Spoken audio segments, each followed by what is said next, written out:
अच्छा बेटा, आज की क्लास में हम लोग 4024 का पेपर 1 सॉल्व करेंगे, वेरिएंट 2। पेपर 1 वेरिएंट 2 सॉल्व करेंगे और अक्टूबर नवंबर 2021 का। तो पेपर 1 है, so obviously it is of 2 hours and total marks for this paper is 80 marks का पेपर होता है। ठीक है, let's just start this paper from question number 1। Calculators are not allowed. बहुत बड़ा बड़ा लिखा हुआ होता है, electronic calculator must not be used in this paper. तो कैलकुलेटर्स अलाउड नहीं है बेटा हमारे पास। इसने लिखा हुआ है एवेल्युएट अंडर रूट 4900। तो एवेल्युएट करना है आपने से, आपके पास 4900 को आपने सबसे पहले लिखना है 49 किसका स्क्वायर रूट है, 7 का। तो आपने लिखा 7 और डबल जीरो को सिंगल जीरो बनाकर यहां पर लिख दिया 70 का square. So I have written 49 square as 70 square. और इसकी पूरी वैल्यूएशन दिखानी है मुझे, पूरे वर्किंग दिखानी है मुझे। तो मैंने 70 स्क्वायर था, स्क्वायर रूट का मतलब है power 1/2। This 2 and 1/2 are going to be cancelled. So the final answer of this is 70 now. Okay. Now it says 5 to the power 3. Again, 5 to the power 3 is 5 into 5 into 5. So 5 are 25. 25 into 5 is 125. This is what you're going to show in your paper.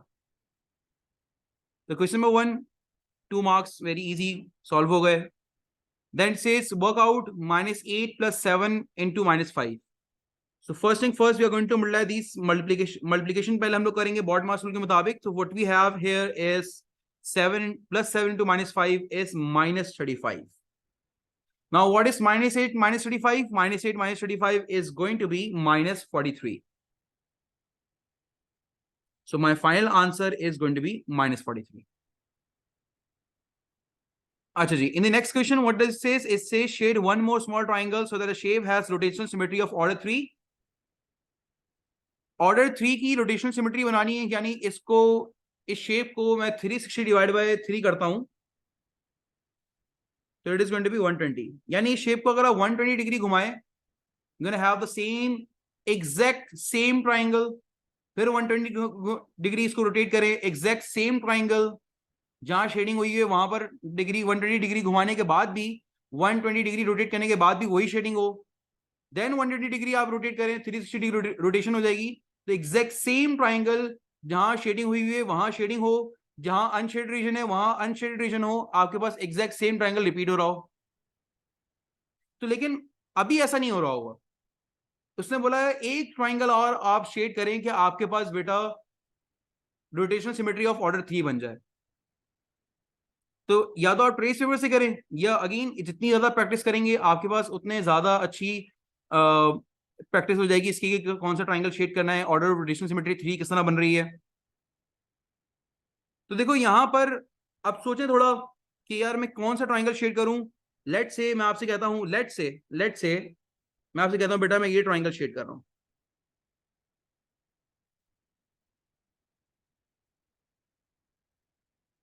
ठीक है जी। अब आप खुद देखें, अगर मैं इस triangle को रोटेट करूं, इस ट्राइंगल को रोटेट करूं, यानी जो जो शेड रीजन है अभी मैं जरा उनको भी फिक्स कर लेता हूं, शेड कर लेता हूं, खुद से भी शेड कर लेता हूं ताकि अभी रोटेट करके दिखाऊंगा आपको। तो आपको रोटेट करने के बाद भी लगेगा हाँ भाई सेम।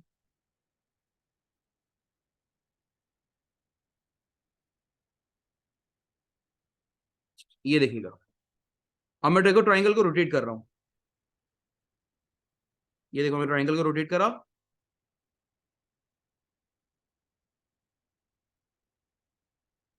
ये मेरा ट्राइंगल ऊपर भी हो गया था क्योंकि मैं सॉफ्टवेयर से थ्रू कर रहा हूं। देखो रोटेट करने के बाद वही शेप बनकर आ रही है जो पहले थी। अब इस शेप को याद रख लें। अब मैं एक और दफा रोटेट कर रहा हूं, 120 डिग्री रोटेट कर रहा है।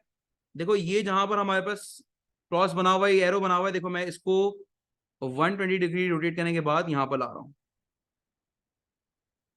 ये यहां पर ले आया। देखो सेम ट्रायंगल बन रहा है।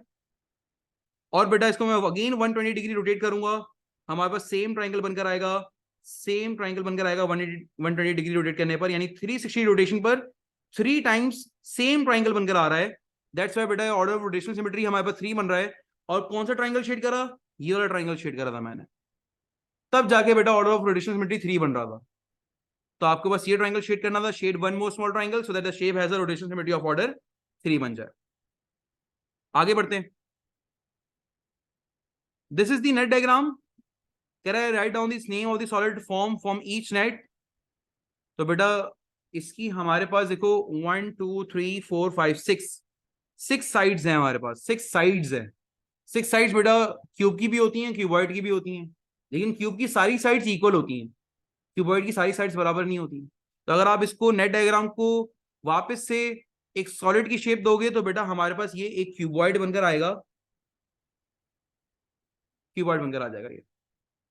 Now this one is obvious, this one is a pyramid. हमारे पास एक स्क्वायर बेस है या जैसी भी 4 साइड बेस है, और उसके साथ देखो रेक्टेंगल बने, ट्राइंगल बने हुए हैं। ये सारे ट्राइंगल्स बेटा ज्वाइन अप होंगे, ये फोल्ड अप होंगे ऊपर आकर, तो बेटा हमारे पास ये बनेगा pyramid. Okay, now this one आपके पास बेटा यहां पर ये जो शेप है, ये देखो इन दो एच के साइज सेम है और इनके दरमियान 90 डिग्री बन रहा है। ये दोनों एज जब फोल्ड अप होंगे तो 90 डिग्री पर बेटा ये दोनों आपस में फोल्ड अप हो जाएंगे, ये दोनों, और ये भी और ये वाला एज भी आपस में 90 डिग्री पर फोल्ड अप हो जाएगा।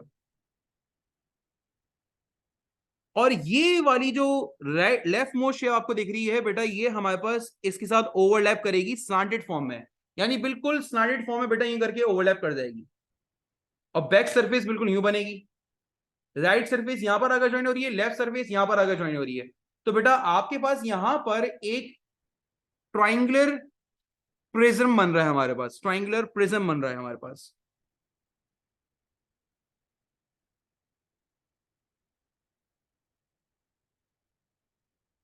कि राइट और लेफ्ट वाली शेप देखो बिल्कुल ट्राइंगल है, ये आपस में ओवरलैप कर गई, ये आपस में ओवरलैप करी। बैक सरफेस रेक्टेंगल है, वो उसके ऊपर ओवरलैप करी बिल्कुल 90 डिग्री पर। और जो लेफ्ट मोस्ट सरफेस है बेटा, ये ऊपर से आकर ये स्लांटेड फॉर्म में ओवरलैप करेगी।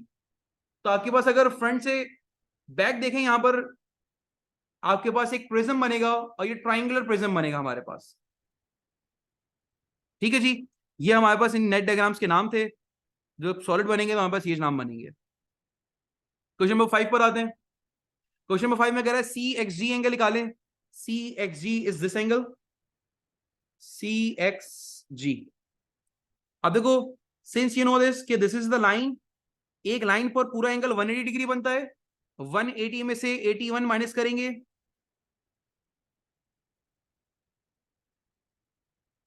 you will get 99. So this one is 99 over here. Easy question है। BCX कह रहा है,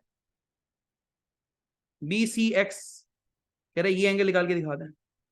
Now since we know that these two lines are parallel, कैसे पता चला? इन दो एरर्स की वजह से, और यहां पर लिखा हुआ भी था उसने, ABCD EFGH are parallel lines. तो देखो बेटा यहां पर Z बन रहा है, and with Z means I am having 53 angle over here. तो बेटा ये वाला एंगल भी 53 हो जाएगा, ऑल्टरनेट एंगल्स। तो 53 मैं यहां पे लिख दूंगा, ऑल्टरनेट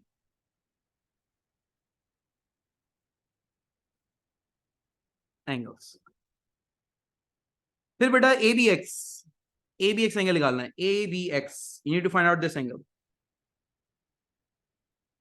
ठीक है, अब देखो देयर आर सेवरल वेज, इनमें से एक वे ये है बेटा आपके पास, देखो these are two parallel lines.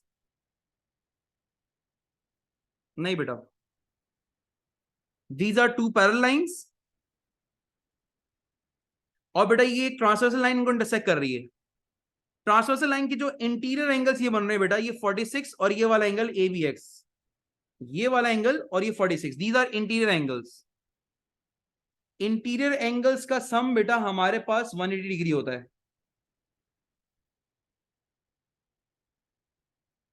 तो ABX एंगल बेटा हमारे पास क्या निकल कर आ जाएगा, 180 minus 46, and 180 minus 46 is going to be 134. This is going to be your answer. ठीक है ना, कैलकुलेटर तो अलाउड नहीं है। 134 is going to be your answer. आगे बढ़ते हैं। It says work out 69 divided by 0.3, 69 divided by 0.3। सी डिवीजन से कोई चीज, पहले तो डिवीजन साइन रहने दें, बल्कि 0.3 को you can write it as 3 divided by 10, and when you convert it into multiplication sign it becomes 10 upon 3। अब देखो कैंसिलेशन हो रही है, 3 1s are 3 2s are 6 3 3s are 9, 23 multiplied by 10 is going to be 230। over here it is going to be 230 now। work out 1 whole 4 upon 7 divided by 3 by 5। 1 whole 3 4 upon 7 is going to be, पहले इसको improper fraction में convert करें, तो 7 1s are 7 plus 7 is going to be multiplied with 1, 7 1s are 7 plus 4, so 7 1 7 plus 4 is 11 by 7 divided by 3 by 5। now after changing this division sign into multiplication form it becomes 5 by 3। now it will become 7 11 5s are 55, 7 3s are 21। again we have to give the answer in mixed number form, so 21 times 21 times 21 22 21 2 times is 42 और 21 3 times is 63। तो हम 55 से तो आगे निकल गए 3 times में। तो बेटा यहां पर 21 2 टाइम्स इज 42, तो आप सबसे पहले 2 टाइम्स लिखेंगे 2 होल। नाउ 55 माइनस 42, जो रिमाइंडर बच गया 55 माइनस 42, तो this is going to be 13 upon 21। This remain same, ये नीचे ऐसे रहेगा, और जो रिमाइंडर था वो 13 था। 21 2 टाइम्स 42 होता है, तो 55 माइनस 42 13 हो गया। जो रिमाइंडर बच गया आपने यहां पर लिख दिया 2 whole 13 upon 21 is going to be your answer. आपने लिखना है 2 whole 13 upon 21 is going to be your final answer.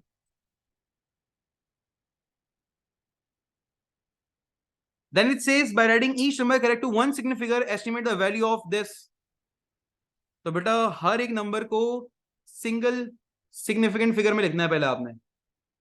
तो 8230 पहला सिग्निफिकेंट फिगर बेटा 8 है, तो 8 के बाद 2 लिखा हुआ है, so I'm going to convert everything into 0। 8 में भी कुछ ऐड नहीं होगा, it becomes 8000। 0.64 है, 6 के बाद 6 पहला सिग्निफिकेंट नंबर है, 6 के बाद जो नंबर है वो हमारे पास लेस देन 5 है, तो 6 में कुछ भी ऐड नहीं होगा, it becomes 0.6। 18.7 है, तो बेटा 18.7 में 18 पहला सिग्निफिकेंट नंबर 1 है, 1 के बाद 8 लिखा हुआ है, तो 1 में बेटा एक ऐड हो जाएगा 2 और 8 की जगह 0 लिख दिया। 0.7 के बाद जो भी राउंडिंग ऑफ होती है बेटा उसमें 0 भी नहीं लिखते, उसको सिर्फ लिखते ही नहीं हम लोग बिल्कुल सिरे से। इस तरह मैंने 0.64 में भी 6 में कुछ भी ऐड नहीं हुआ, 4 एलिमिनेट हो गया, 4 खत्म हो गया, उसकी जगह 0 भी नहीं लिखा मैंने। Now I am going to simplify it, इसका आंसर निकालेंगे। 8000 0.6 can be written as 6/10 divided by 20। अब देखो कैंसिलेशन कर रहे हैं, 0 से 0 कैंसिल, ये हो गया 8000 मल्टीप्लाई बाय 6 डिवाइड बाय 20। 0 से 0 cancel, 2 1s are 2 4s are 8, 400 multiply by 6 it is become 2400। 6 4 24, double 0 बच गए, 2400 आपके पास आंसर निकल कर आ गया। ठीक है जी, आगे बढ़ते हैं। In question number 8 it says 0.06 kilometre in metres. तो देखो किलो को अगर मैं हटाता हूं, किलो मींस 1000 और मीटर्स एवरेज रह जाएगा ये, तो ये जगह बेटा 0.06 multiply by 1000 is 60 metre. My answer is going to be 60 metre. फिर वो कहता है 7 मीटर स्क्वायर को कन्वर्ट करके दिखा दो सेंटीमीटर स्क्वायर में। ठीक है ना, but what we know is कि 1 मीटर में 100 मीटर होते हैं, 100 सेंटीमीटर होते हैं, and 1 meter into 1 meter which become 1 meter square, so it becomes 100 into 100 10,000 centimetre square. यानी इधर से हमें पता ही चला that 1 meter square is equals to 10,000 centimetre square. Now what we are going to do, we are going to find out the value of x. आप cross multiply करा दें. 7 multiply by 10,000 is x into 1, so it becomes 7,000 70,000 centimetre square. Answer आ जाएगा आपका. Again write 216 as the product of prime factors. 216 prime factorisation करनी है. 2 के table में 1 आता है, 2 के टेबल में 2 आता है. यस, 2 1 2. 2 के टेबल में 1 नहीं आता, 0 लिख दिया मैंने. 1 कैरी फॉरवर्ड हो गया, ये 16 बन गया. So it become 2 8 16. 2 के टेबल में 1 नहीं आता, स्टार्टिंग का है तो इसलिए छोड़ देंगे. 1 कैरी फॉरवर्ड करा, 10 बन गया. 2 5 10 हो गया. देन 2 4 8. फिर देखो बेटा 2 2 4, 2 2 7 14 हो गया. 2 to the 4, 1 कैरी फॉरवर्ड हो गया आगे आकर. देन 2 के टेबल में 27 नहीं आता, 3 9 देन बेटा 3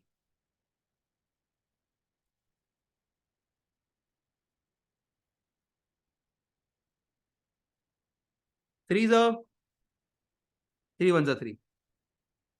हमारे पास बेटा एट दी है इसकी प्राइम फैक्टराइजेशन अगर हमने जो करी है, इसका आंसर आएगा 2 क्यूब इंटू 3 क्यूब. आपने आंसर इंडेक्स नोटेशन फॉर्म में देना है, यानी आपका आंसर होगा 2 cube into 3 cube. This is going to be your answer.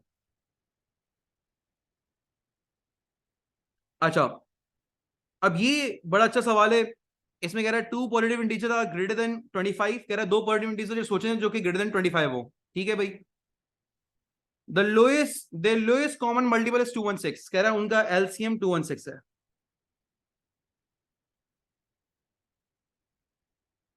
LCM हो गया 2 क्यूब इंटू 3 क्यूब.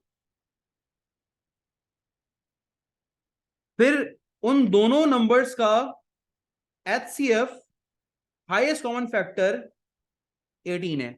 अगर मैं 18 की भी प्राइम फैक्टराइजेशन कर लूं आपके सामने, तो देखो कंडीशन को मीट करना है आपने. 2 9 18, 3 3 9, 3 1 3, सो बिकम 2 इंटू 3 क्यूब. अब ऐसे दो नंबर बताएं, ऐसे दो नंबर बताएं बेटा कि जिनका जो ग्रेटर देन 25 हो और उनका एलसीएम और एचसीएफ यही आ रहा हो. मैंने इनको प्राइम फैक्टराइजेशन फॉर्म में एलसीएम और एचसीएफ लिख दिया. अच्छा, लेट्स से सबसे पहले तो हम ग्रेटर देन 25 को जरा भी फोकस नहीं करते. हम ये देख लेते हैं कि हमारे पास एचसीएफ 2 कैसे बनेगा और एलसीएम 2 क्यूब किस तरह बनेगा. देखो, अगर ए जो पहला नंबर है अगर वो 2 रहा और यहां पर 2 क्यूब हुआ दूसरे नंबर पर, तो हमारा एचसीएफ 2 होगा और हमारा एलसीएम 2 क्यूब में आ जाएगा. एचसीएफ में 2 की पावर 1 आ जाएगा और एलसीएम में 2 की पावर क्यूब आ जाएगा. एचसीएफ होता क्या है, मैं जरा लिख दूं यहां पर. एचसीएफ होता है बेटा, ताकि बात समझ में आसानी हो, एचसीएफ होता है common factor with lowest power.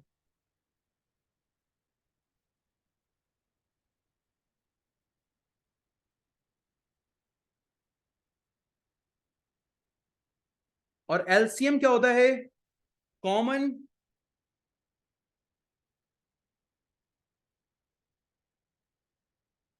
Uncommon factor with highest power.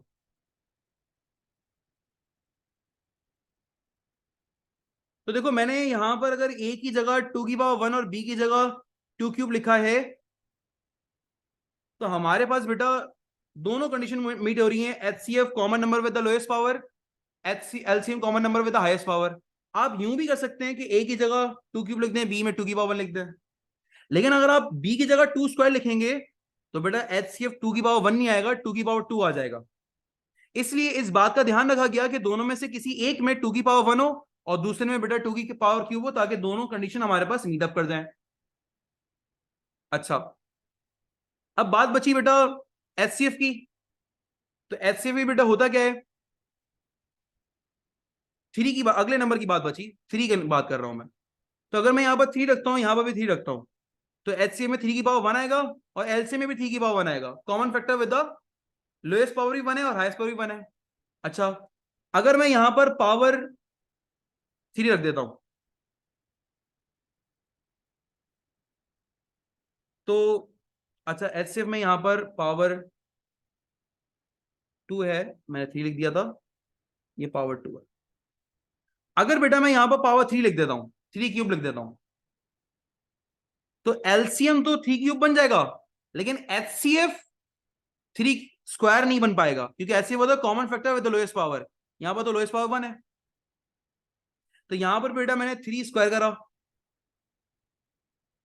अब देखो यहां पर जो मैं हिडन ट्रायल से 3 स्क्वायर लिखा ताकि एचसीएफ भी मीटअप हो जाए, common factor with the lowest power, यहां पर लिखा 3 cube common factor with the highest power. अब दोनों कंडीशन मीट भी कर रही हैं, और क्या ये दोनों नंबर ग्रेटर देन 25 है? 3 क्यूब 27, 27 इंटू 2 54 हो जाएगा। 2 क्यूब 8, 8 इंटू 9 72 हो जाएगा। दोनों नंबर ऐसे हैं बेटा जो कि ग्रेटर देन 25 भी हैं, और बेटा इनका एलसीएम 216 बन रहा है, इनका एचसीएफ 18 बन रहा है। तो दोनों कंडीशन मीटअप कर गई। हमने हिडन ट्रायल से बेटा इन दोनों कंडीशन को मीटअप करके आंसर लिख लिया। ठीक है, आगे बढ़ते हैं।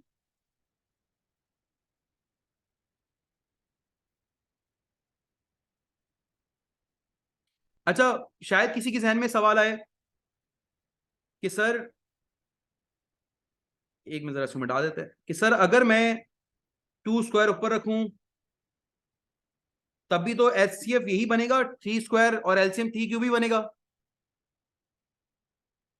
तो सर क्या ये ठीक है? आए देख लेते हैं। 3 का स्क्वायर 9, 9 टू 18, ये नंबर ग्रेटर देन 25 नहीं बन रहा। ये वाला तो ग्रेटर देन 25 बन रहा है, लेकिन ये नहीं बन रहा, ये तो 18 बन रहा है। तो बेटा मैंने इस वजह से ऊपर 3 क्यूब और नीचे 3 स्क्वायर लिखा था, ताकि नंबर ग्रेटर देन 25 भी साथ साथ बन जाए। अच्छा, अब देखिएगा बेटा, आपसे पूछ रहा है describe single transformation that maps A onto triangle B. और ट्रायंगल ए से जो बी बन रहा है, ट्रायंगल ए से जो ट्रायंगल बी बन रहा है, यहां पर बेटा आपके पास ट्रायंगल की कोई शेप चेंज नहीं हो रही है, ट्रायंगल की कोई साइज चेंज नहीं हो रहा, कोई डायमेंशन चेंज नहीं हो रही है, बस उनकी मूवमेंट हो रही है, एग्जैक्टली सेम शेप है। तो बेटा यहां पर मूवमेंट के लिए आप किसी भी एक वर्टेक्स को ले लो, किसी भी एक वर्टेक्स को देख लो जो कॉरेस्पॉन्डिंग वर्टेक्स है, इनके वर्टेक्स के दरमियान, कोऑर्डिनेट्स के दरमियान डिफरेंस ले लो, या फिर काउंटिंग कर लो कि देखो इस वर्टेक्स से इस वर्टेक्स पे जाने के लिए कितने स्टेप राइट साइड लेने पड़ रहे हैं, 1 2 3 4। तो राइट साइड 4 स्टेप्स हैं, और डाउनवर्ड बेटा हमने 2 स्टेप लिए, 1 2 1 2। तो डाउनवर्ड स्टेप का मतलब है नेगेटिव में 4 -2 ट्रांसलेशन मैट्रिक्स आ जाएगा। तो ये बेसिकली ट्रांसलेशन हो रही है, मूवमेंट हो रही है सिर्फ, इसे हम कहते हैं ट्रांसलेशन। और ट्रांसलेशन का बेटा हमने मैट्रिक्स लिख दिया 4 -2।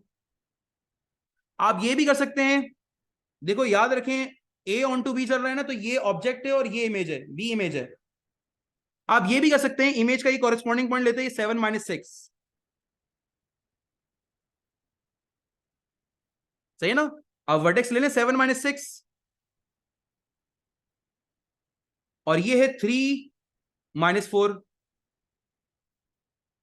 अब इनको सब्ट्रैक्ट कराएं आप, इमेज माइनस ऑब्जेक्ट सब्ट्रैक्ट कराएं, 7 -3 4 हो गया, -6 माइनस, माइनस करवाएंगे तो बेटा साइन चेंज हो जाता है ना, 7 -3 4 हो गया, -6 +4 हो जाएगा ये, तो -6 +4 कितना हो गया, -2।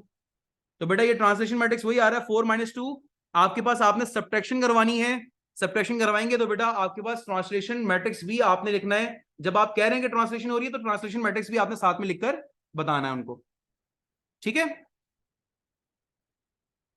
अब बेटा वो आपसे क्या कह रहा है, triangle A is map on to triangle C by rotation 90 degree. Centre 0,0 है, ड्रॉ ट्राइंगल सी, सेंटर 0,0 है, ये रहा सेंटर।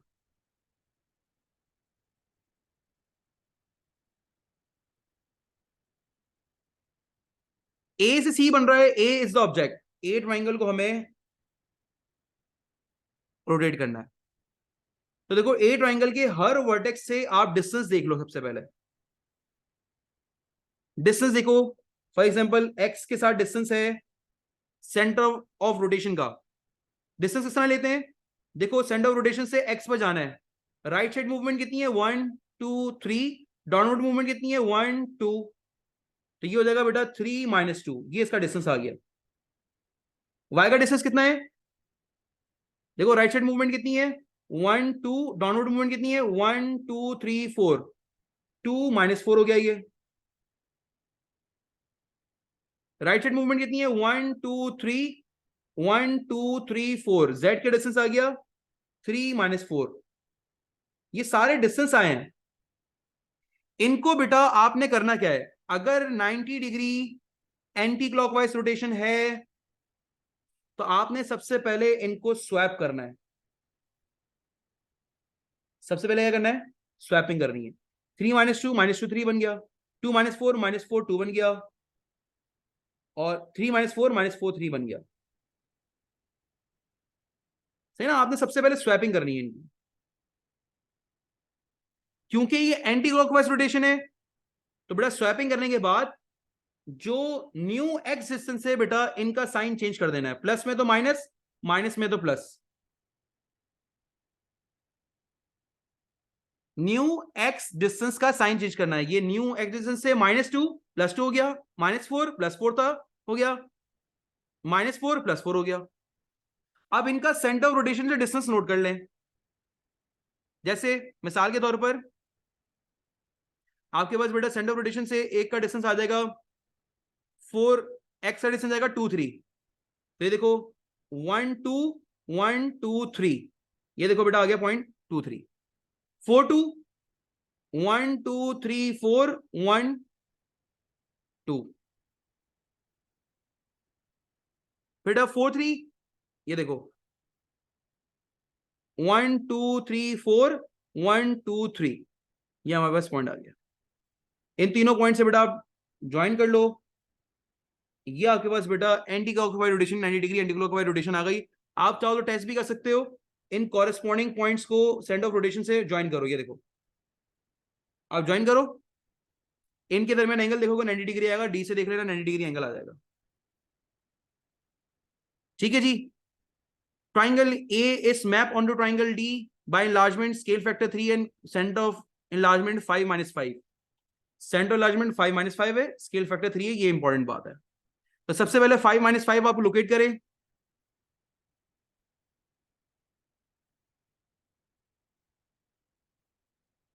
5 - 5 लोकेट करें,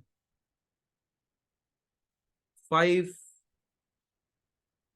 - 5, दिस इज सेंटर enlargement।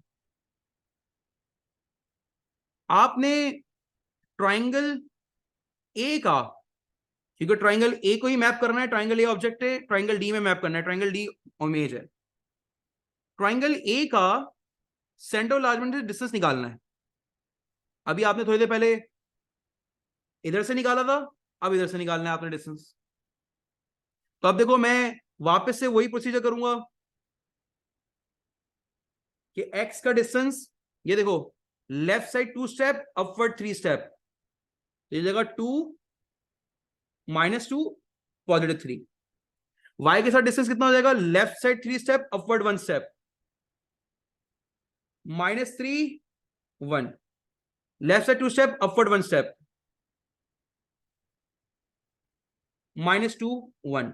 अब इन सबको स्केल फैक्टर 3 से बेटा मल्टीप्लाई करवा दें, स्केल फैक्टर वाज 3, इन सबको स्केल फैक्टर 3 से मल्टीप्लाई करा दें, you will get -6 9, you will get -9 1, sorry -9 3, you will get -6 and 3, ये आपके पास न्यू डिस्टेंस आ गए।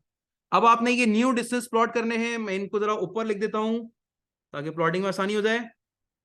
आपने -6 9 को प्लॉट करना है, सेंटर ऑफ enlargement हमारे पास 5 - 5 है, तो बेटा -6 + 9 1 2 3 4 5 6, लेफ्ट साइड जा रहा हूं क्योंकि -6 लिखा हुआ है, 6 step left side, upward 9 step, 1 2 3 4 5 6 7 8 9, ये आ गया पॉइंट आपके पास।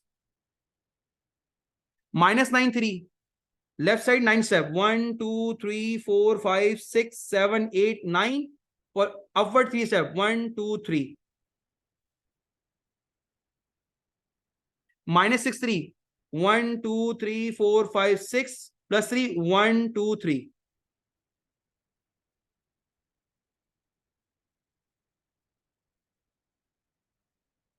ये हमारे पास देखो इन लार्ज इमेज होकर आ गई। ठीक है जी। इस ट्रायंगल को आप अच्छे तरीके से नाम दे दें। इस ट्रायंगल का नाम है डी, ये नाम लिखना जरूरी है, लेवल करना है आपने। ट्रायंगल ड्रॉ ट्रायंगल डी, आपने लेवल कर दिया, ट्रायंगल डी बन गया। और इस वाले का ट्रायंगल का नाम था सी। ठीक है। ये पूरी ट्रांसफॉर्मेशन उन्होंने यहाँ पर टेस्ट कर ली, 6 नंबर की ट्रांसफॉर्मेशन यहाँ पर आ गई। अच्छा जी। इस वाले क्वेश्चन में आपके पास बेटा क्या कह रहा है, ये लोसाई से रिलेटेड है। दो, मैंने पेज प्रिंट कर लिया है। इसमें लिखा हुआ है, देखो बेटा सवाल क्या लिखा हुआ है। The scale drawing shows a garden with two trees P and Q, two trees P and Q. तो देखो यहाँ पर दो ट्रीज का जिक्र है, पी एंड क्यू का। The scale is 1 centimetre represent 6 metres. The garden has a path, ये इन्होंने स्केल यहां पर मेंशन करा हुआ है, स्केल 1 सेंटीमीटर टू 6 मीटर के बराबर है। यानी मैप में जो अभी यहां पर अगर मैं निकालता हूं, फॉर एग्जांपल 2 सेंटीमीटर पी और क्यू के दरमियान डिस्टेंस है फॉर एग्जांपल, तो एक्चुअल में वो 12 मीटर हो जाएगा। ठीक है ना, ये स्केलिंग इन्होंने दी हुई है। तो the garden has a path that is equal distance from P and Q. तो कह रहे इस गार्डन में एक पाथ है जो कि पी और क्यू दो पॉइंट्स के इक्वल डिस्टेंस पर है।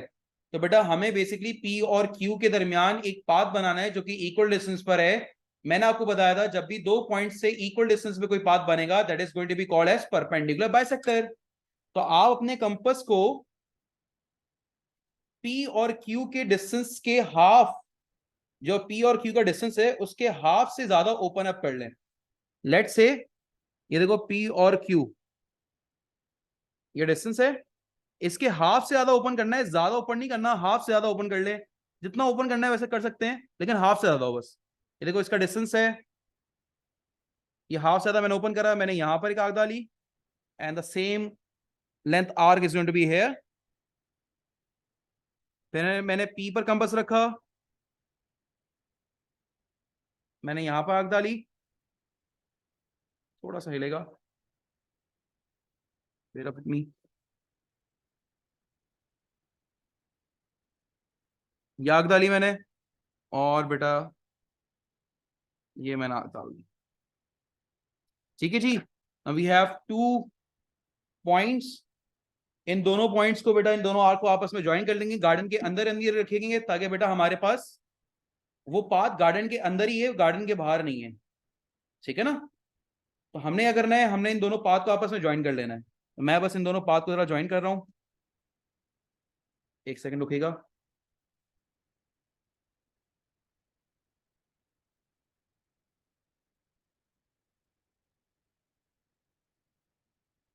Yes, now you can see this is the path जो कि पी और क्यू के इक्वल डिस्टेंस पर है।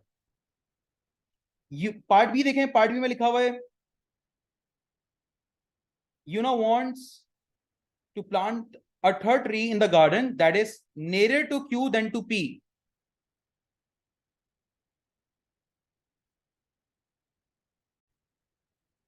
अच्छा मैं रिपीट कर रहा हूं, देखने बेटा, nearer to Q than P था। nearer to Q than P का मतलब है बेटा हम लोग ने एक परपेंडिकुलर बाइसेक्टर बनाना है P और Q का, जो कि ऑलरेडी हमने बनाया हुआ था। ठीक है ना। अब ये वो रीजन है, ये पूरा रीजन जो nearer to Q than P है, और ये पूरा reason nearer to P than Q है।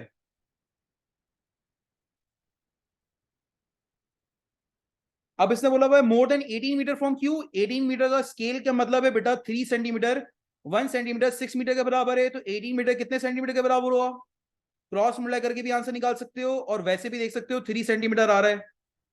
तो आपने क्यू पर सिंगल पॉइंट से अगर कोई पाथ बनाना है तो बेटा वो हमारे पास बनेगा सर्कल। क्यू से 3 सेंटीमीटर पे मैंने एक सर्कल बनाया। अब यूना ने जो प्लांट थर्ड ट्री प्लांट करना है वो इन दोनों कंडीशन को मीट करे, nearer to then nearer to Q than P। तो देखो ये रीजन जो है वो nearer to Q than P है, ये पूरा रीजन, ये यहां से लेकर यहां तक, फिर यहां तक, ये पूरा रीजन बेटा हमारे पास क्या है, near to Q than P है। और बेटा ये रीजन जो क्यू से बेटा मैंने 3 सेंटीमीटर बनाया, ये इनसाइड 3 सेंटीमीटर है, इनसाइड 18 मीटर भी कह सकते हो। हमें इसके आउटसाइड प्लान करना है, तो आउटसाइड तो बेटा ये रीजन आ रहा है और ये रीजन आ रहा है जो कि near to Q than P भी है, इसलिए बेटा मैंने इसको शेड करा, प्रॉपर्ली शेडिंग करनी है, प्रॉपर्ली शेड करनी है, मैंने इसको शेड करा। ये दोनों वो रीजन है जो कि नियर टू क्यू है देन पी, और बेटा आउटसाइड 3 सेंटीमीटर फ्रॉम क्यू है, 3 सेंटीमीटर क्यू के आउटसाइड पर है, इसके इनसाइड नहीं है, सर्कल के अंदर नहीं होने चाहिए। ठीक है जी, आई होप यहां तक बात क्लियर होगी।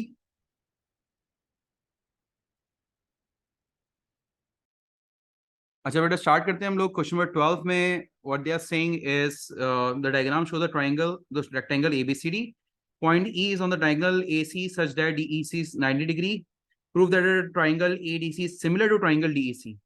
ओके, एडीसी, एडीसी ट्रायंगल, ये प्रूफ करना है हमें कि ये हमारे पास ADC triangle similar to DEC है। सिमिलर है, कॉन्ग्रुएंट नहीं है, याद रखें। अच्छा जी, तो आपको एक चीज तो समझ में आ रही होगी ना कि ए के कॉरेस्पॉन्डेंसी पर हमारे पास डी है, डी के कॉरेस्पॉन्डेंसी पे बेटा हमारे पास ई है, और सी के कॉरेस्पॉन्डेंसी पे बेटा हमारे पास सी ही है। हमने ये सारा मैच यहां से देखकर गुजारा है, ए के कॉरेस्पॉन्डेंसी पे डी, डी के कॉरेस्पॉन्डेंसी पे ई, सी के कॉरेस्पॉन्डेंसी पर सी है हमारे पास। हमने सारी चीजें जो रिटर्न थी उन्हीं में से देखकर बेटा ये सारी चीजें एक्सट्रैक्ट करी हैं। ठीक है ना, वंस मैंने चीजें एक्सट्रैक्ट कर ली, मैंने बोला भाई ये दो ट्राइंगल सिमिलर प्रूफ करने, सिमिलरिटी टेस्ट हमारे पास यहां पर एस ए एस भी होता है, दो साइड्स का रेशियो, दो कॉरेस्पॉन्डिंग साइड्स का रेशियो बराबर हो और एक एंगल बराबर हो, कॉमन एंगल बराबर हो, इंक्लूडेड एंगल बराबर हो। एक होता है डबल ए सिमिलरिटी टेस्ट, इसमें दो एंगल्स बराबर हो, तीसरा ऑटोमेटिकली वैसे बराबर ही होगा। और फिर एक होता है एस एस एस, तीनों साइड्स, तीनों कॉरेस्पॉन्डिंग साइड्स का रेशियो बराबर हो। ये तीन टेस्ट होते हैं सिमिलरिटी के। तो साइड्स की तो कोई लेंथ गिवन नहीं है, तो ये दोनों तो वैसे ही मैंने छोड़ दिए, मैंने बोला इन दोनों का तो काम ही नहीं, कोई नहीं होगा, साइड्स की लेंथ ही गिवन नहीं है तो कैसे निकालेंगे, क्योंकि साइड्स एक बड़ी होगी और छोटी होगी तो लेंथ तो पता होगा मैं। फिर एंगल्स को देखते हैं। आप देख रहे हो बेटा ये कॉमन एंगल दिखाई दे रहा है आपको, ये वाला दोनों का कॉमन एंगल है ये, यानी रेड वाले ट्राइंगल का अगर मैं देखूं, यानी अगर मैं ट्राइंगल ए डी सी और ट्राइंगल डी सी को देखूं, तो ए सी डी ट्राइंगल, ए सी डी एंगल बराबर होगा डी सी ई के, और आगे हम रीजन लिखेंगे कॉमन एंगल, एक एंगल तो बराबर आ गया। ठीक है ना, अब बड़े वाले ट्राइंगल को देखें, रेड ट्राइंगल को देखें विच इज एडीसी, इसका ये एंगल 90 डिग्री है, which is ADC, ADC 90 degree. और छोटा वाला ट्राइंगल जो कि पर्पल ट्राइंगल है डीईसी, इसमें भी 90 डिग्री बन रहा है, यहां पर गिवन है यहां पर। तो एडीसी के अगेंस्ट बेटा डीईसी लिख रहा हूं मैं, डीईसी, और दे आर 90 डिग्री। ऑल तो आपने प्रूफ कर दिया कि दो एंगल्स बराबर हैं, तीसरा भी ऑब्वियसली बराबर ही होगा हमारे पास, मतलब तीसरा की कोई और रीजन नहीं है इसमें, सम ऑफ इंटीरियर एंगल भी आप कह सकते हो। तो आप कहोगे भाई तीसरा 3 मार्क्स का है, तो आप ये भी कह दो कि भाई डी ए सी एंगल, और यहां पर तीसरा एंगल क्या बचा, डी ए सी के साथ ई डी सी एंगल बचा, ये बराबर होगा। आप लिख दो सम ऑफ इंटीरियर एंगल, या third side of the triangle, third angle of the triangle, sum of interior angle,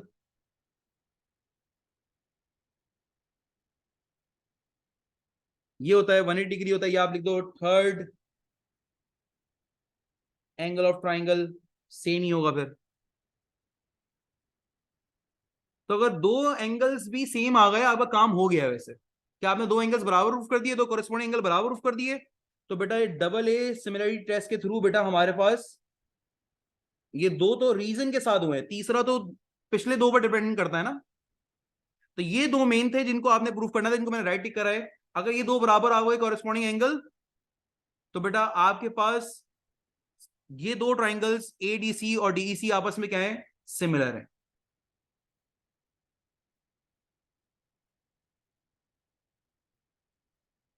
reason properly लिखना है आपने ये बात, और कॉमन एंगल लिख लिया आपने, 90 डिग्री लिख दिया, इसको गिवन भी लिखना है, गिवन है ये बात।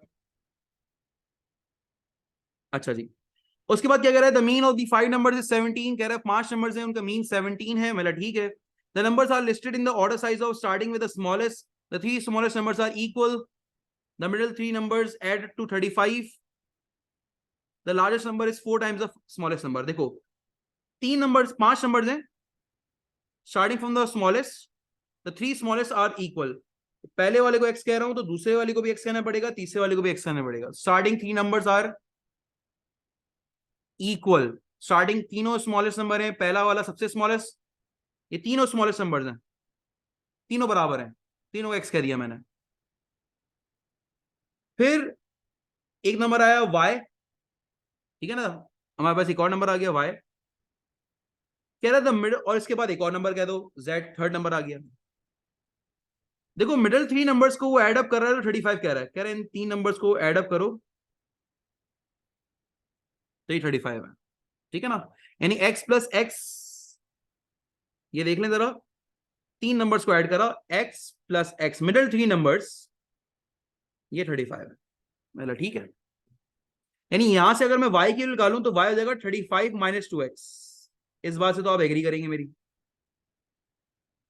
दूसरी बात, द लार्जेस्ट नंबर यहां पर z है, लार्जेस्ट नंबर यहां पर क्या है बेटा, z है। Largest number z is 4 times the smallest number, z is का मतलब equal to 4 times means multiply the smallest number x है, तो z बराबर है 4x के, मेरा ठीक है।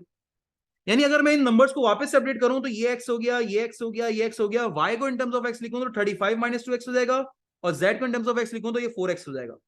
इन 5 नंबर का मीन 17 है, मेरा ठीक है। यानी आप x plus x plus x plus 35 minus 2x plus 4x divide by 5 करें, ये 5 नंबर का सम मीन हमारे पास 17 है। तो बेटा ये हो जाएगा हमारे पास x plus x plus x 3x, 3x minus 2x 1x, 1x plus 4x 5x हो गया, plus 35 is equal to 17 into 5, ये हो गया 85।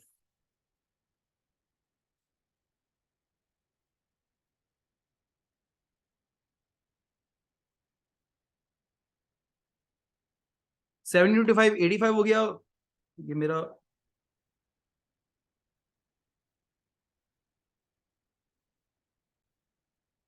तो 5x plus 35, 70 into 5 85, 85 minus 35 is 50, x value is 10, x 10 आ गया, you put it over here, z की value 40 हो जाएगी, you gonna put the value of x over here, y की value 35 into 2 10 20, y की वैल्यू 15 हो जाएगी। So the three numbers are going to be 10 10 10 and the value of y is going to be 15, the value of z is going to be 40. The 5 numbers that they are asking 10 10 10 15 and 40 है, ठीक है जी। ये हमारे पास वो 5 numbers निकल कर आ गए जिनकी वो बात कर रहा था। Okay, let's move on to the next question. Okay जी, काइनेमेटिक्स से रिलेटेड सवाल है। The diagram show the speed time graph for the start of a cyclist journey, और ये स्पीड डायग्राम है, इसके वाई एक्सिस में स्पीड दी हुई है मीटर पर सेकंड और एक्स एक्सिस पे टाइम दिया हुआ है इन seconds. Find the acceleration during the first 20 seconds. देखो मुझे भी पता चल रहा है एक्सेलरेशन सिर्फ यहां पर हो रही है, ये एक्सेलरेशन हो रही है, ये डिसेलरेशन कहलाएगी हमारे पास, सही है ना, स्पीड कम हो रही है विद रिस्पेक्ट टू टाइम, तो ये हमारे पास एक्सेलरेशन है, हमें ये निकालना है। तो एक्सेलरेशन बेटा आप राइज ओवर रन से भी निकाल सकते हैं, और you can do with the help of points. ये आपके पास पॉइंट है 20, 15, ये आपके पास है 0, 0। अगर आप y2 माइनस y1 करते हैं 15 minus 0 upon x2 minus x1 करते हैं 20 minus 0. Your acceleration is going to be 15 upon 20. That is 3 by 4. 5 3 5 4 20. That is 0.75. ये आपके पास मीटर पर सेकंड स्क्वायर आ जाएगा. जो आपका ग्रेडियंट होता है स्पीड टाइम ग्राफ में, the gradient of speed time graph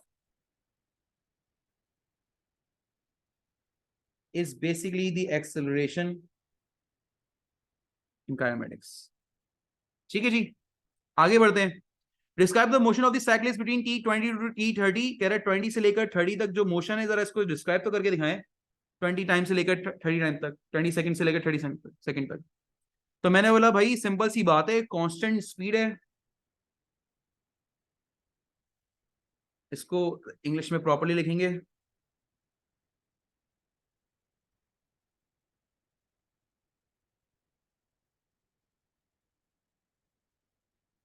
cyclist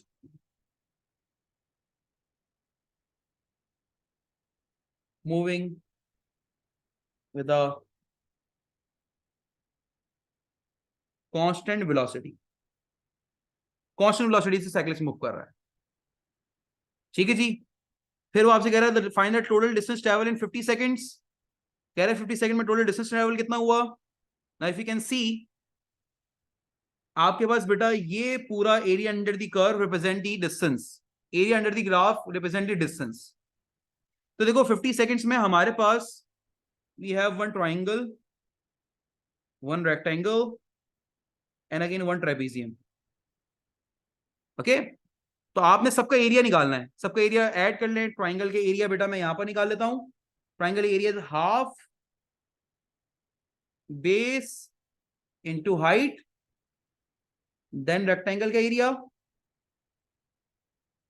10 into 15. 10 is the length. ये लेंथ 10 है हमारे पास. 15 बेटा इसकी ब्रेथ हो गई, लेंथ टू ब्रेथ 15 हो गई. और ट्रेपेजियम के बेटा हमारे पास एरिया का formula half sum of parallel side. This one is 15, this one is 5. Parallel side यही है. और बेटा ये आपके पास हो गया 20. अब देखो बेटा इसको सिंप्लीफाई करके ऐड अप कर लेंगे. दिस वन 10 हो जाएगा, 150 हो जाएगा. ये जाएगा बेटा 150. ये हो गया 10. 15 प्लस 5 20. 20 इंटू 10 200 हो जाएगा बेटा. 200 प्लस 150 प्लस 300, तो ये हमारे पास बेटा 500 मीटर हमारे पास टोटल डिस्टेंस निकल कर आ जाएगा. ठीक है जी. These are your answers. Question 15. During 1A, the value of the bicycle decreased from 200 to 160. Calculate the percentage decrease. Change in the value. Change in the value divided by initial value. Initial value was 200, not 160. तो percentage decrease हुई है ना. कितनी decrease हुई है, multiply by 100 करते हैं इसको. तो 200 minus 160 is 40 divided by 200 multiplied by 100. You will get 0 से 0 cancel. 2 1s are 2 2s are 4. 20% बेटा डिक्रीमेंट हुआ है हमारे पास. Then it says solve the inequalities. How do we solve the inequality? देखो हमें, मैंने आपको बताया था, आपने जो वेरिएबल है उसको पॉजिटिव बनाना है, उससे कोएफिशिएंट को पॉजिटिव बनाना है. तो 2n यहीं पर रहा, 6n लेफ्ट हैंड साइड पर आ गया, 5 राइट हैंड साइड पर रहा, 23 बेटा left hand side right hand side आकर माइनस हो गया. It becomes 8n. 5 minus 23 minus 18. n is greater than minus 18 over 8. So n is greater than 2 9s are, 2 4s are, n is greater than minus 9 by 4 हो जाएगा. ये आपने पूरी inequality इस तरह लिखनी है. ठीक है जी. अच्छा आगे बढ़ते हैं. देखो बेटा आपसे क्या कह रहा है, फैक्टराइज करो. फैक्टराइज में सबसे पहला रूल है कॉमन लेना. When we have 4 terms, we are going to check the common in the first 2 terms. All 4 में चेक करना होता है सबसे पहले तो, लेकिन चारों में कुछ भी कॉमन नहीं है. तो फर्स्ट 2 terms में मैंने चेक करा. I got y common, so it says 3x minus q. Then the last 2 terms I got 2p common, so it becomes 3x minus q. Since we have 3x minus 2, the bracket common, so I'm going to write it 3x minus q into y plus 2p. This is how I factorize this. I got 3x minus q and y plus 2p. Now this is going to be your factorized answer. ठीक है जी. आगे बढ़ते हैं. it says we have this shaded region. We have to write down the three inequalities that define the shaded region. Now we have this line over here, which is y equals to 2. The horizontal line equation is y is equals to 2. We have the line over here. The line equation is x equals to -4. And we have the line over here, which is this one already given. This line is already given. The red line is already given. Its equation is already given, which is y is equals to minus half x plus 5. So देखो आपके पास y equals to 2 वाली line के ऊपर shading हुई हुई है. So I'm going to write the inequality as y is greater than equals to 2. Since this was a solid line, आपके पास x equal to 4 वाली -4 वाली लाइन के राइट साइड पे शेडिंग हुई हुई है. So I'm going to write it as x is greater than equals to 4. Since it is a solid line, so it is going to be greater than equals to 4. और बेटा ये जो line है standard line है y equals to minus half x plus 5, इसके नीचे shading हुई हुई है, डाउनवर्ड शेडिंग हुई हुई है. So I'm going to write y is less than equals to minus half x plus 5. This is going to be your three inequalities that defines the shaded region.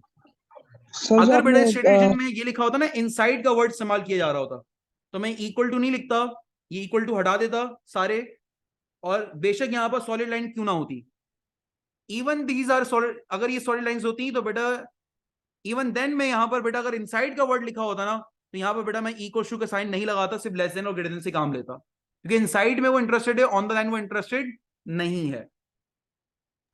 ठीक है जी, आगे बढ़ते हैं. Alright, so we have this circle over here and it says find the value of x. PBQ, this line is PBQ, this line is tangent to the circle, all right, and O is the center, OCQ is a straight line, BQO is 36. Find the value of x. It says find the value of x. Okay, since we know this one is the radius, O is the center, B is the tangent, so this one is going to be 90 degree. Tangent and radius have the angle 90 degree. So what about this angle? So sum of interior angle is 180 degree. So what I'm going to do, I'm going to write BOC angle at center, 180 minus 90 minus 36. So 180 minus 90 is 90. 90 minus 36, 54. So since it is 54, so this center angle, and we have this angle over here at A. This is the circumference angle. So if you can see that these two radius, these are two radius at the circumference, and they are again meeting at the circumference over here at the top of it. So angle at center is twice the angle at circumference, or you can say angle at circumference is half the angle at center. So you can have the x value as 54 divided by 2, which is 27. So value of x is 27 here. Now in this question, this is the matrices question. It says find the inverse of this matrix. Inverse of any matrix. First, we need to find the determinant. So how do we find the determinant? First, you are going to multiply these values, 3 to the 6, minus sign for the formula, minus 2 multiplied by 1, it is going to be minus 2. So at the end, determinant is going to be 8. Minus minus plus 2, it is going to be 8. Then we are going to find the adjoint of the matrix. How do we find the adjoint? You're going to change the position of the main diagonal of this opposite diagonal, that's called 3, 2, so it is going to be 2, 3, and we are going to change the sign of the other diagonal, that is right side slanted diagonal. The sign is going to be 2 minus 1. If it is minus 2, it becomes plus 2, and it's minus 1 plus 1 become minus 1. So this one is adjoint. How do you find the inverse? Inverse is going to be 3 minus 2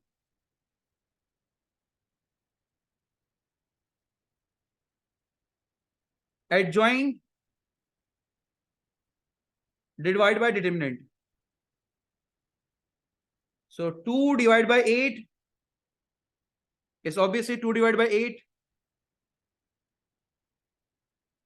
2 divided by 8, minus 1 divided by 8, 3 divided by 8. So it is going to be 1 by 4, 1 by 4, minus 1 by 8, and then 3 by 8. So your answer is 1 by 4, 1 by 4, minus 1 by 8, 3 by 8. This is going to be your final inverse of the matrix. Now we have a question related to statistics. It says find the median. This is a cumulative frequency graph. What you're going to do, you're going to find a median position. How you're going to find a median position? If it is a cumulative frequency graph, you're going to find a median position by writing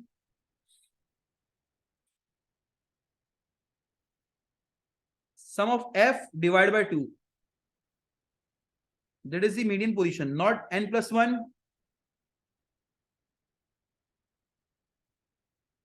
What is sum of f? Sum of f is 120.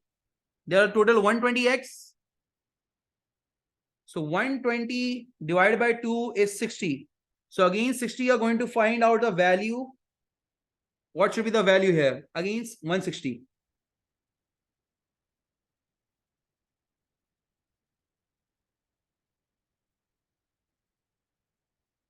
So you need to make sure what does that one tiny small box means. So till 50 till 60, there are 10 boxes.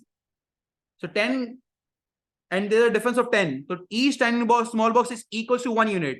So over here, the answer of median is going to be 58. So I'm writing 58 as the median. What is the interquartile range? So first we are going to find out the position of Q1, then Q2, Q3. Q1 is 1/4 of sum of F. Q3 is 3/4 of sum of F. So 120 divided by 4. 120 divided by 4. 120 divided by 4 is 30. And 120 divided by 4 is 30. 30 into 390. So we are going to find out the value at 30 first. At 30, this is the 30. There are 10 small box and there is a difference of 20 units. So each tiny small box is equals to 2 units. So again I'm repeating, difference is of 20. 20 till 40, the difference is 20, and there are 10 tiny small box. So 20 divided by 10 is going to be 2 units. So each tiny small box stands for 2 units. So over here, we are going to have a 30. We are going to find out the value against the 30 value. And then we are going to find out the value against the 90. 90 is going to be here.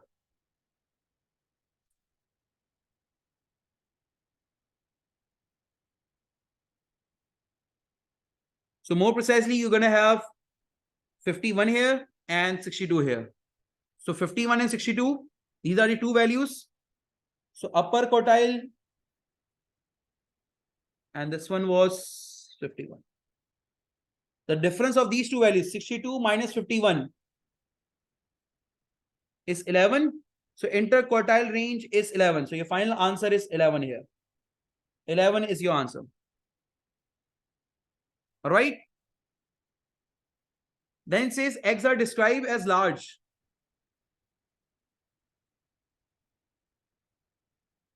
Eggs are described as large if their mass is 63 grams or more. How many of these eggs are large?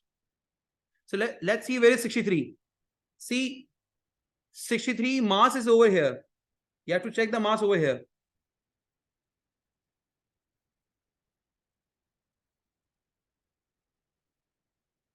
Okay. So these are the eggs whose have the mass greater than 63. So you have to find out how many of these are the eggs which has a mass greater than 63. So देखो, there are 120 eggs. From 120, I'm just finding out this value, which is, what is the value over here? What is the value over here? Each tiny small box in y-axis is equal to 2 units. 100 minus 2 is 98. So out of these 120 eggs, we are going to 120x, we are going to subtract 98. So 120 minus 98. 120 minus 98. 22. So there are 22x. 120 minus 98. There are 22x which have the mass greater than 63 gram and they are considered as large. These are the x. These are the x which have the mass more than 63 grams and they are considered as large over here. Then what we have is question number 22. It says solve. In solve, we have the unknown in the power. So first we are going to make sure that we should have the same base over here. How do we make the same base? 327 can be written as 3 power 3 whole bracket power k, and 9 can be written as 3 square. So it is going to be 3 power 3k is equal to 3 square. Now we have the same base here. We can compare the powers. If we have same base, we can equate the powers. So I'm just equating the power. 3k is equal to 2. The value of k is 2 by 3.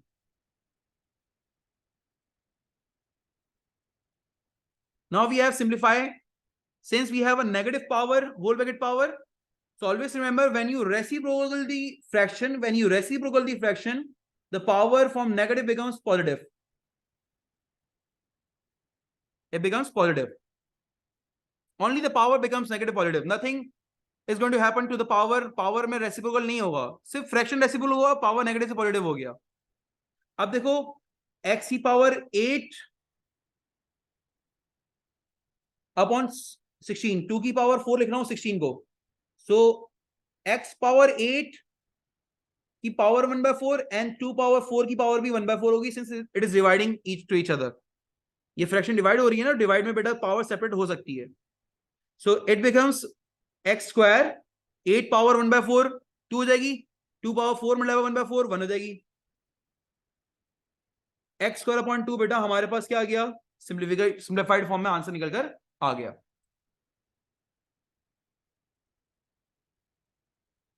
Then it says y is inversely proportional.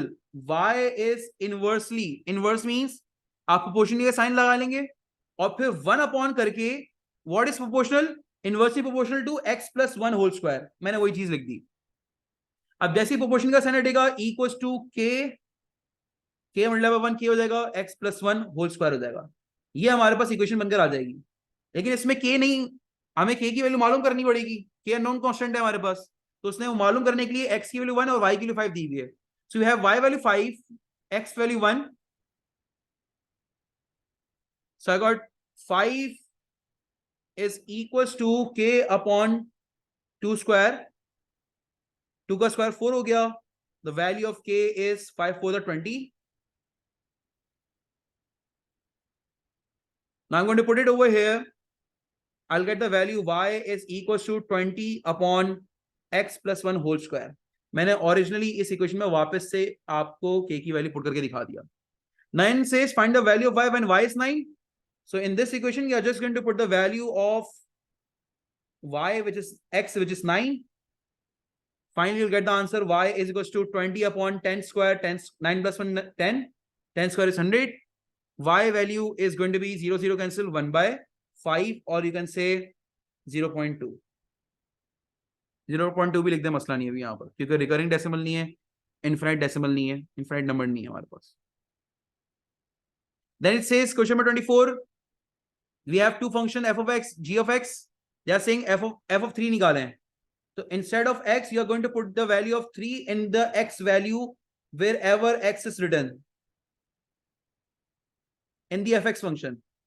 x की जगह 3, x की जगह 3, 3 का square 9, 9 2 18, 7 3 21 plus 4. So देखो, you are going to add 18 plus 21, 31 31 39 43 हो जाएगा ये. ठीक है जी, ये हमारे पास बेटा क्या निकल कर आ जाएगा? 43 आ जाएगा. Then we have g inverse. So this is gx. So I'm going to write gx as y equals to 2x plus 7. In place of y, I'm going to swap it with x with y and y with x. Now I'm going to make y the subject. It becomes x minus 6 is equals to 2y. and at the end, the y subject is x minus 6 upon 2. This y value after swapping, being a subject, this y value is called G inverse x minus 6 upon 2. Then what it says? It says fx minus gx is equal to 1. What is fx? Fx is 2x square plus 7x plus 4 minus gx. Gx is 2x plus 6. Since we have a minus sign here, that's why I'm putting a bracket with 2x plus 6 is equals to 1. See, this is the equation. So they are asking you to solve this equation. It means you have to find out the value of x now. So 2x square plus 7x plus 4 minus 2x minus 6. This 1 is going to be shifted on the left hand side. It becomes minus 1 equal to 0. So 2x square, 7x minus 2x is 5x. 4 minus 1 is 3. Now I'm going to break the middle term or use the quadratic formula, which is whichever you feel comfortable. So 2x square, I'm just using the middle term breaking. So 2x plus 3x is a middle term breaking formula. I just break the middle term 5x into x plus 3x. What I just did, I just multiply this 2 with the plus 3. 2 multiplied by plus 3. Coefficient of x square multiplied with the constant term, it becomes plus 6. Now you need to think of two numbers that multiply each other, become 6, and add will become the middle term, which is 5. So I just got two numbers, 2 and 3. When you multiply them, it becomes 6. And when you add them, you get the middle term 5. So I break the middle term in 2x and 3x. I took the common in the first two term, which is 2x, x plus 1 here. Remainder, I got 3 common, it becomes x plus 1 here. X plus 1, 2x plus 3 is equal to 0. Either x plus 1 is equal to 0 or 2x plus 3 is equal to 0. You got the value of x is equal to minus 1. You got the value of x, which is equal to minus 3 by 2. So you got the x value minus 1 or minus 3 by 2 here. Now, we are on the last question of this paper. And the question relates to sets and Venn diagram. Sets and Venn diagram question है. It says 40 students can take part in 3 activities: art, dancing, and gardening. And it says 5 do not take part in any of the activities. So I'm going to write 5 over here if you have to complete the Venn diagram. So 5 are the people who are not taking any of the activities. So I'm going to write 5 outside A, D, and G Venn diagram. 12 do arts only. So only means they're not doing any other thing. They're just doing art. So this is the portion of the art. So over here, I'm going to fill at 12 over here. 4 do dancing and gardening, but not art. See, dancing and gardening is this portion. But this portion also includes the art portion. So they're saying only dancing and gardening portion, not art. So this is the dancing and gardening portion, not art. And what does it value? What is the value of this? This one is 4. One student does all 3 activities. So I'm going to fill it as 1. So I got 1 in the middle of the Venn diagram. Now, this one is a very good question. It says the ratio question. It says the ratio of the x, y, z is 1:3, 2:3. X, y, z ratio is 1:2:3. It says find a value of x, y, and z. Okay, you have to find out the value of x, y, and z. First thing first, you need to find out the value of x, y, and z. So you need to form an equation, or you need to decide an equation. So the most easiest way that we can do with this question, see, we have 40 students overall. We have 40 students overall. So what if I subtract these 40 students with, let's say 40 minus 5, then 12, then 1, then 4, and then 0 as well. So I got 40 minus 5, 35. 35 minus 12 is 23. 23 minus 1, 22. 22 minus 4 is 18. So this 18 is divided in these x, y, and z. So ratio of the x is 1. out of 6. So 1/6 of 18 is the value of x. 2/6 of the value is the value of z, and 3/6 of 18 is the value of z. So 1/6 of the value of 18 is x, so it is going to be 3 here. 2/6 of 18, it is going to be 6 here, and 3/6 of the 18, which is half of 18, which is 9. So value of x is 3, y is 6, and z is 9. So the remainder x, the remainder 18 over here is basically divided into x, y, and z. This was the remainder, and only values left were x, y, and z. So this 18 is basically divided into these three variables x, y, and z, and we have the ratio of the x, y, and z. So we divided with the ratio, and I got the answer of x and x3, y6, and z is 9. Then it says one subset in the Venn diagram. There is one subset in the Venn diagram in part A has no solution. Yes, this one has no solution. So they are saying use a set notation to describe this part. Now this part is basically a common portion of A and G. So I'm going to just write A intersection G. This portion is basically a common portion of A and G. Inside A and G. The common portion inside A and G. But it is outside D. So I'm going to put it D complement here. D is not included in this portion. D is not included in the portion. This whole portion is A intersection D. A intersection G is this whole portion. But we don't have to include D portion. That's why I did D complement over here. So inside D, inside A intersection D, and outside D, common portion is what it represents. This is outside D portion. Outside D portion, there are many outside D portion. This one is also outside D, this one is also outside D, this one is also outside D, this one is also outside D. But we do not need all of it. We need only the common portion which is outside D and G, and inside A intersection G, which is outside D and inside A intersection G. Then it says number of elements and represent number of elements.